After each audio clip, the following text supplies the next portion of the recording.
Hello everybody, and welcome to part 4 of our Avalanche game series. And what we are going to be doing today is we're going to be creating a system where snowballs will actually fall down this ramp. Because currently they aren't falling down the ramp. It's just a blank ramp, nothing's happening.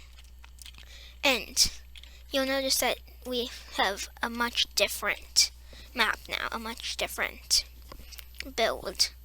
So that's because I did a bit of work, but it's not a lot of work. It's just adding walls and floors. And I wanted to do the final bits of things I'm going to do on camera. So the first thing that we're going to want to do is I'm going to put my button, which is right here. I'm going to move it over here to the top so that you can get points once you get to the top, because right now if you say spawned right there and the button was say right there, you can't get to the button through a wall. And we also need some objective, so pretty much we're just going to move our button to the top. So this is how we're going to get points. And then we'll also make it obvious that you want to get this button, which we can do by turning it green, like this. So you can make it look however you want, but I just recommend that you put it somewhere where you have to do stuff to get to it. The second thing that I also wanted to do was to add a spawn point.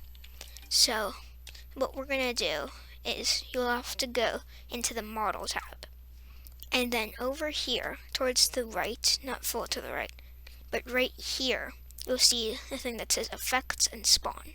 Click the Spawn button, and you'll get a spawn point. And it won't look very good, but it doesn't matter how it looks because we're just going to make it transparent, which you can do in the Properties tab. And then we're going to turn it transparent, and then also we're going to turn its Can Collide off. So this means that people won't be able to see it. Also, you can still see its decal right here. You can see its picture. So we're just going to delete the decal too, so that it's completely impossible to tell that the spawn point is there. And then you can move the spawn point. But pretty much what the spawn point is it is just the place where a player will spawn. And yeah, that's literally it. But if you do not have a spawn point, the player will spawn at the middle of the world. It will spawn at 0, blank 0. I forgot what the Y level that they spawn at. But pretty much, they will not spawn where you want them to spawn. So, having the spawn point lets us control where they spawn. So, okay. The next thing is that for your map, make sure that if you select everything, you can do that to select everything. Make sure that you click the anchor button, because everything needs to be anchored. What anchoring does is, if stuff isn't anchored, then it will just fall down. But anchor means that a part cannot be disturbed, it cannot be moved, or anything during the game. You can still move it with your tools, like I can still move it around. However, when the game starts, the player will not be able to push the wall down, which it could be able to do normally. So anyways, let's get to the ball system that we're going to be creating. So the first step is, of course, to create a ball. And for this, we're simply going to be making it look like snow, the exact way that we made this ramp look like snow. And then we're gonna make it, you can change how big you want it to be, but I'm just gonna make it a 6x6x6 ball. It's completely up to you though. And then the final thing that we need to do is we need to rename it to Snowball. And then put it, actually, yeah, that's it. So the next thing that we're going to want to do is insert another script into a server script service. And this one, what we'll have to do is we're going to be using something which is a loop. And the way it's a type of loop, which is the while true loop. So let me show you. The way we're going to do this is while true do enter. And what this is it's a simple loop that when this right here, when whatever is here is true, this will forever be repeated. And since we literally wrote the word true, that means that this will forever be repeated. But if we were to write something where, I don't know, something that says like, if the world is less than 10 seconds old, then it will then do, and then it would only be active for 10 seconds, because after it becomes false, it stops doing whatever it's doing. But if it stays true, if we literally write true, it will forever be doing something. So now what we're going to do is we're going to do a wait, which just waits X amount of seconds, whatever you put here. It will wait that amount of seconds. And next what we're going to do is so we're going to have to create clones, which are pretty cool. So how we create a clone is local snowball clone equals game dot server storage dot snowball clone. So what we're going to do is later on, after we're finished with the snowball, but before we start testing, we're going to put the snowball into server storage.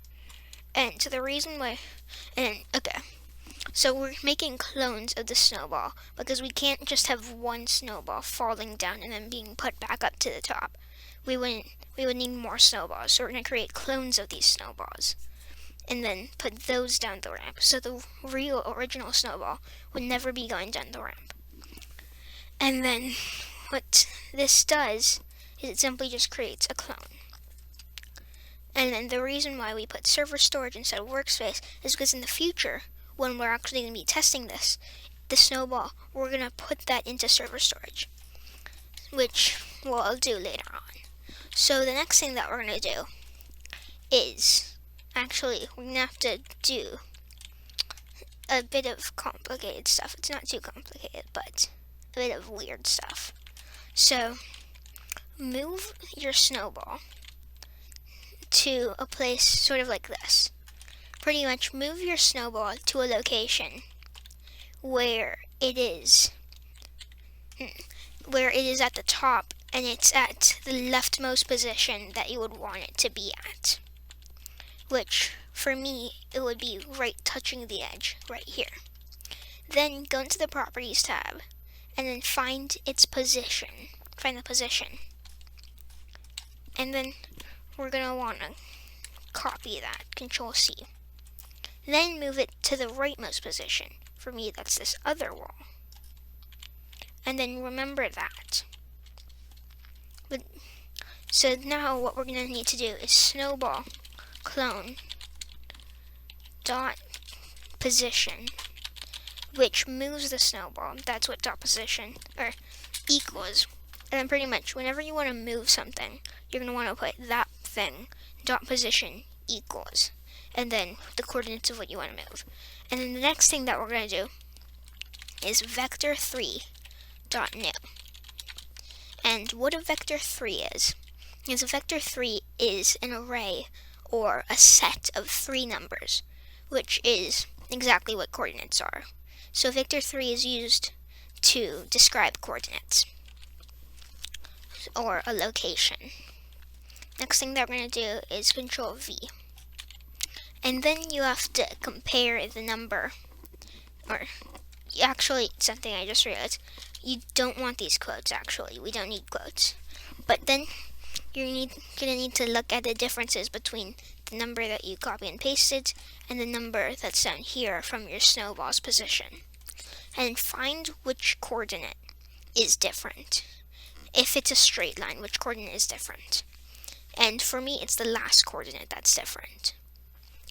So this means that what we'll do is you replace whichever coordinate is different with math.random, and then the smaller coordinate, which is 21 from the number I copied and pasted, to 75.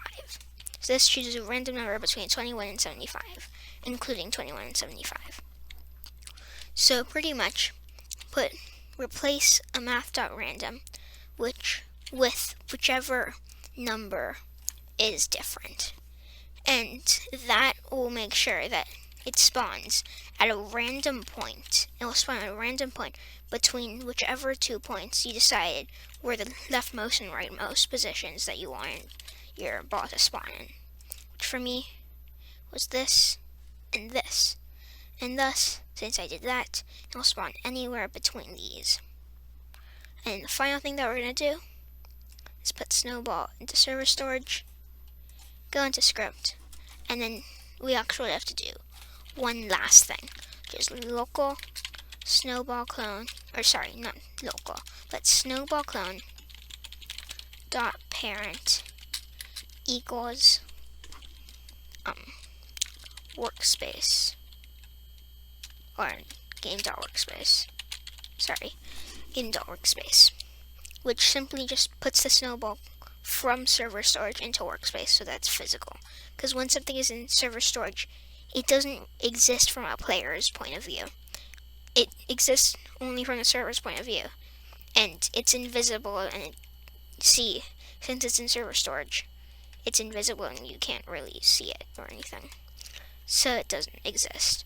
But pretty much now what we can do is when we play the game, since we had the while true loop, that means that every second a ball is spawning. And you can lengthen or shorten your wait period to be longer or shorter between snowballs. But as you can see, they're falling down now, which is really nice.